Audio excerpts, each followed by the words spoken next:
सर्वदा हस्ते महालक्ष्मी नमोऽस्तुते। नमस्ते गरुडारूढे कोलासुरभयङ्करी सर्वपापहरे देवी महालक्ष्मी नमोऽस्तुते।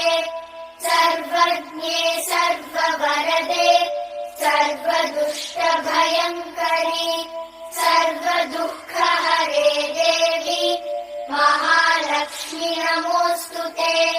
सिद्धिबुद्धिप्रदे देवी भुक्तिमुक्तिप्रदायिनी मन्त्रमूर्ते सदा देवी महालक्ष्मी नमोऽस्तुते।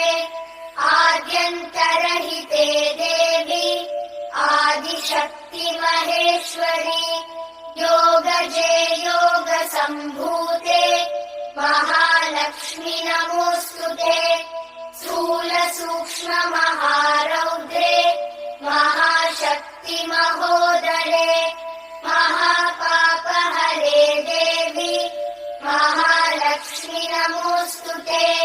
पद्मासनस्थिते देवी परब्रह्मस्वरूपिणी परमेशि जगन्मातः महालक्ष्मी नमोऽस्तुते। श्वेताम्बरधरे देवी नानालङ्कारभूषिते जगत्स्थिते जगन्मातः महालक्ष्मी नमोऽस्तुते।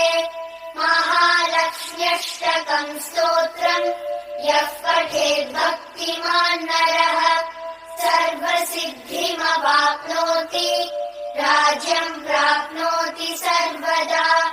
एककाले पठेन्नित्यम् महापापविनाशनम् द्विकालम् यः पठेन्नित्यम् धनधान्यसमन्वितः त्रिकालम् यः पठेन्नित्यम् महाशत्रुविनाशनम् महालक्ष्मीर्भवेन्नित्यम् प्रसन्ना वरदा शुभा इति इन्द्रकृतम् महालक्ष्म्यष्टकम् सम्पूर्णम्।